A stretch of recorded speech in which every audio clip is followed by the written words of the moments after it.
Bonjour à toutes et à tous, bienvenue chez OFI-AM pour ce point de marché pré-rentrée. Alors après un été qui a été très calme la première partie d'août, on a eu depuis une dizaine de jours une double séquence assez intéressante à noter. Tout d'abord, la semaine dernière, on a eu un décrochage des marchés actions de part et d'autre de l'Atlantique, de l'ordre de 2,5 à 3% des grands indices. Dans le sillage d'un certain nombre de nouvelles, la première de ces nouvelles étant la publication des minutes du FOMC, donc ce sont les retranscriptions des débats qui ont eu lieu dans la Banque centrale américaine lors du précédent FOMC, mais qui dataient pourtant de juillet, et qui faisaient mention du fameux tapering, mentionnant le fait que la Réserve fédérale pourrait ralentir ses achats d'ici la fin de l'année.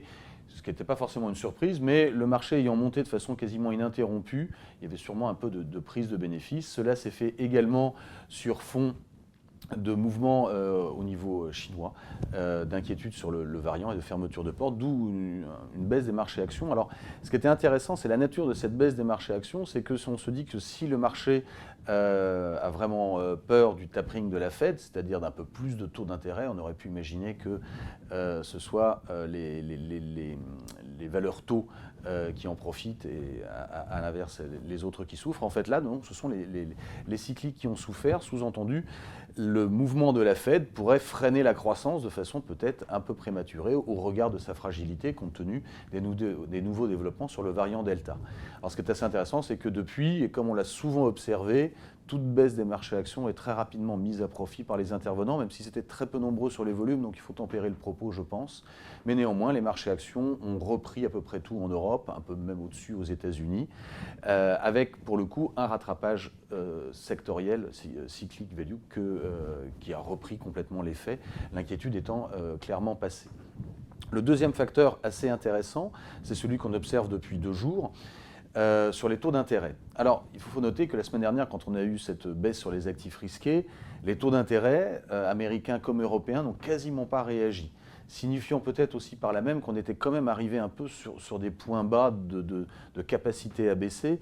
Il faut avoir présent à l'esprit que des facteurs techniques d'émission, d'offres et de demandes de treasuries face aux achats de la Fed et de certains investisseurs et du Trésor, comme en Europe face aux achats de la BCE, étaient très positifs dans le sens de l'achat de ces titres, et donc plutôt baissier taux. Ces facteurs techniques s'estompent, et autant la semaine dernière ils n'ont pas baissé, autant là ils commencent à remonter sous plusieurs effets, le retour des investisseurs, le primaire qui a recommencé sur les marchés, avec notamment les émissions italiennes hier qui ont sûrement poussé le marché, les facteurs techniques qui s'inversent, je l'ai dit, pardonnez-moi, le plan Biden qui semble prendre un petit peu de couleur, donc ça appelle un peu de croissance, donc un peu plus de possibilités que les banques centrales réduisent leur politique accommodante, donc moins d'achats de titres, donc un peu plus de taux d'intérêt. Et sur le front européen, côté élection allemande, on a un rééquilibrage des différents partis en course à l'élection assez significatif, où la droite, qui était très majoritaire après des erreurs de campagne, a très significativement baissé, des verts qui restent à peu près au même niveau, et par contre une gauche qui remonte significativement, donnant l'idée qu'un scénario qui est loin d'être écrit, parce que c'est encore très équilibré, mais avec plus l'aile gauche, le SPD notamment en Allemagne, donc entre guillemets plus dépensiers, plus investisseurs et moins axés sur les déficits, donc plus d'émissions sur les marchés financiers pourrait avoir gain de cause, et ce qui alimente, je pense, ce mouvement haussier sur les taux d'intérêt qui reste mesuré, mais qui traduit bien le fait qu'on est globalement quand même sur des niveaux assez bas au regard de ce qu'on peut attendre dans les semaines qui viennent. Ce qu'il va falloir surveiller, c'est 3 choses. Tout d'abord, la Réserve fédérale, le tapering. On va avoir les banques centrales qui vont se réunir à la fin de la semaine dans le conseil de l'ensemble des banquiers centraux de la planète à Jackson Hole. C'est sans doute un peu précoce pour attendre de grandes annonces sur que vont faire les banques centrales par rapport à la reprise, même si elle est moindre, et par rapport à l'inflation. Je pense qu'ils vont se laisser un peu plus de temps. Aux États-Unis, en Europe, il n'y a pas grand-chose à attendre avant de communiquer sur des retraits de liquidités. Mais c'est néanmoins très clairement ce qu'il va falloir surveiller dans les semaines qui viennent. Que va faire la Fed ? Le deuxième point, c'est évidemment tout le côté sanitaire, avec ce variant Delta qui se diffuse, ces inquiétudes sur la capacité à obtenir l'immunité collective, mais en même temps moins de tension pour les pays vaccinés avec des vaccins efficaces dans les services de réanimation. Donc peut-être une sortie moindre de cette crise sanitaire, moins rapide, et donc peut-être un potentiel de croissance moindre, mais néanmoins, à terme, quand même pas de reconfinement, donc pas de réduction de cette croissance, donc peut-être moins de croissance qu'anticipée, mais pas forcément de rebaisse comme on peut l'imaginer. Au niveau de la planète, mais ça va être clairement à surveiller parce qu'on commence à avoir des inquiétudes sur le nombre de doses, leur efficacité, etc.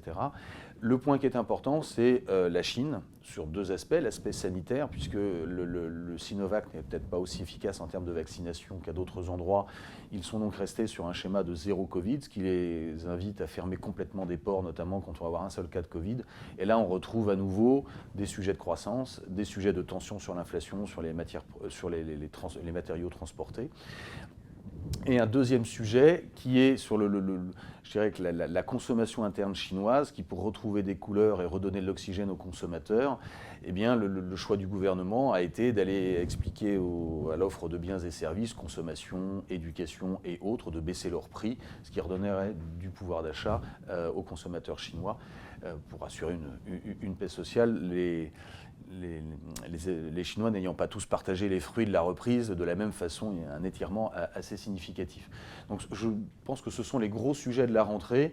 Les élections allemandes, je l'ai également mentionné. Un point qui est intéressant, c'est que, indépendamment de la coalition qui risque de mettre du temps à se former compte tenu des sondages et de l'équilibrage qu'on a là, l'ensemble des partis semble être d'accord pour la création d'un gros fonds d'investissement financé par de la dette, mais qui ne serait pas forcément consolidé dans Maastricht et qui ne tomberait pas forcément dans la constitution allemande.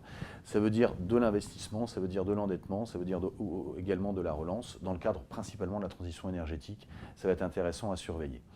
Dans ce contexte, nous restons toujours pour l'instant neutres sur l'ensemble des actifs risqués, sur la même thématique qu'on a depuis quelques semaines et mois maintenant, c'est que même si les choses sont assez chères, qu'on peut avoir une croissance qui est très largement anticipée, on le voit bien, on ne peut pas se sous-pondérer sur ce marché parce que toute baisse est mise à profit et les marchés remontent par un effet TINA et un effet anticipation de sortie. Et en même temps, se surpondérer sur des marchés aussi élevés nous apparaît un peu excessif. Toute baisse de notre point de vue pouvant être mise à profit pour se surpondérer compte tenu du déploiement de croissance économique que les plans aux États-Unis ou en Europe devraient pouvoir apporter. Côté taux d'intérêt, peu d'attrait. On imagine toujours des taux d'intérêt remontés modestement, des taux longs d'intérêt remontés modestement aux États-Unis et en Europe d'ici la fin de l'année, actant une sortie graduelle de la situation sanitaire, mais de façon modeste. Quant au crédit, que ce soit investment grade ou high yield, le potentiel de resserrement, on l'a dit depuis longtemps, est épuisé. Néanmoins, pas d'inquiétude dans cet univers très accommodant sur les marchés, mais plus de potentiel de resserrement. Je vous remercie de votre attention et je vous donne rendez-vous à la semaine prochaine pour un nouveau point sur les marchés chez OFIAM.